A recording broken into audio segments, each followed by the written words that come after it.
एक के बाद एक कई घोटालों का आरोप बीजेपी आप पर लगा रही है। आज नया मामला मोहल्ला क्लिनिक से जुड़ा हुआ सामने आया है, जिसमें फर्जी मरीजों को आपने टेस्ट करा दिए और उसके नाम पर पैसा ले लिया सरकार से। यह आरोप आप पर बीजेपी की तरफ से लगाया गया और बाकायदा सीबीआई जांच की बात कही जा रही है इसमें भी।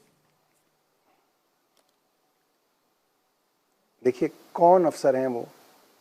डीजीएचएस हैं, हेल्थ सेक्रेटरी हैं। उनको किसने लगाया? अरविंद केजरीवाल ने लगाया? नहीं। उनको सौरभ भारद्वाज ने लगाया? नहीं।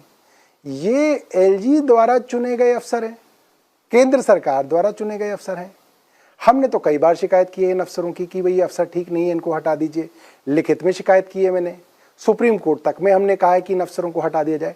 आप अपने चहेते अफसरों को लगाएं और उनकी नाक के नीचे भ्रष्टाचार हो, फिर आरोप भी आप हम पे लगाएं। ये तो पहला इस तरीके की जांच है जो आप खुद अपने खिलाफ करा रहे हैं, हमारे खिलाफ कोई ना करा रहे हैं। हमने कोई ना फैसले ले रखे हैं, वो आपके चहेते अफसरों ने वो फैसले रख रखे। फाइलें आपके पास हैं, आपको मालूम है, कराइए।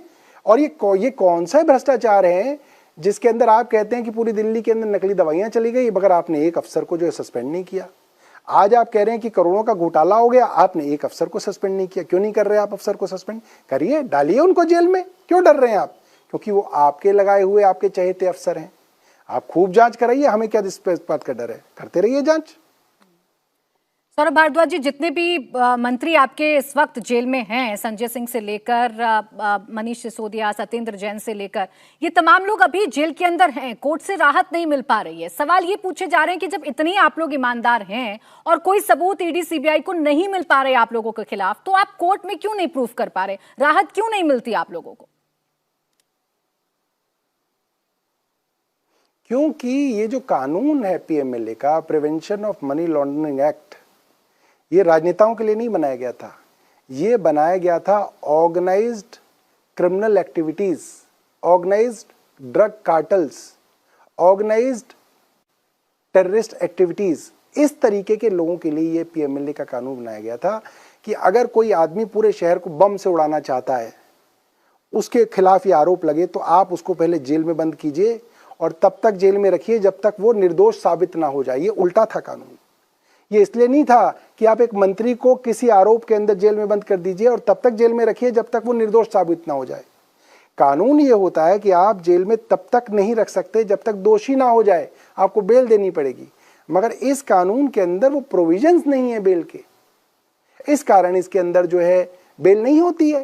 ये बात सब लोग समझ रहे हैं, मगर भारतीय जनता पार्टी इन कानूनों का दुरुपयोग कर रही है।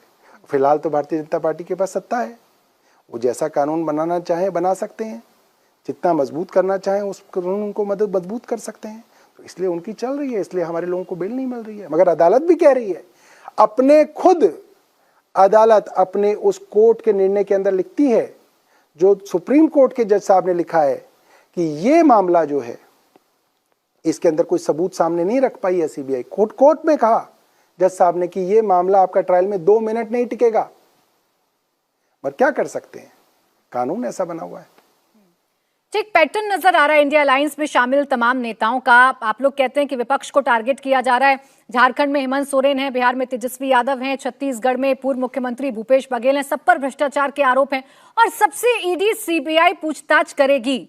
लेकिन जब पूछताछ की बारी आती है तो आप लोग बैक स्टेप कर जाते हैं, पूछताछ के लिए नहीं जाते। जब ईमानदार हैं, जब कुछ नहीं किया, तो पूछताछ से डरना क्यों? नहीं, ये जो बात आप कह रहे हैं, वो किस लेवल की पूछताछ करेंगे आप? हो तो चुकी पूछताछ, कितनी बार पूछताछ करेंगे आप? रोज बुला के रखेंगे? ऐसा कोई ना होता है। और वही ईडी सीबीआई जिसकी क्रेडिबिलिटी भारतीय जनता पार्टी इतना बढ़ा चढ़ा के पेश कर रही है। मैं उसी ईडी सीबीआई से पूछना चाहता हूं कि जो ये बड़े बड़े नेताओं के मैंने नाम बताए, हेमंत बिस्व शर्मा, मुकुल रॉय, शुवेंदु अधिकारी, छगन भुजबल, अजीत पवार, पेमा खांडू, नारायण राणे, भाई इनके केसों का क्या हुआ? आप भी तो मुझे बताइए, इनको क्यों नहीं बुलाया जा रहा? ये कब जेल जाएंगे? इनसे कब पूछताछ की जाएगी? इनके केस कैसे खत्म हो गए? मतलब किस कानून में इनके केस खत्म हो गए? भाई इनकी तो बड़ी बड़ी इन्वेस्टिगेशन चल रही थी। आप मुझसे पूछ रहे हैं कि साहब ईडी सीबीआई इनको बुला रही है, आप जा नहीं रहे। क्या क्या बची है क्रेडिबिलिटी आज इन ईडी सीबीआई की? मजाक बन गया है ये लोग। सिर्फ एक आपके पास एक डंडा आ गया कानून का, आप उस डंडे से हर एक को हाँकना चाह रहे हैं, हर एक को जेल में डालना चाह रहे हैं। और आप कह रहे हैं अरे साहब आप जेल में नहीं जा रहे, आप डर क्यों रहे हैं जेल में जाने से? तो क्यों जाएं हम जेल के अंदर? नहीं जी, जेल में आप इसलिए जाइए ताकि हम आपको सर्टिफिकेट दे दें कि आपने सहयोग दिया। हमें नहीं चाहिए आपका सर्टिफिकेट, आप रख लीजिए अपना वो सर्टिफिकेट। छगन भुजबल को दे दो वो सर्टिफिकेट, हेमंत बिस्व शर्मा साहब को दे दो वो सर्टिफिकेट।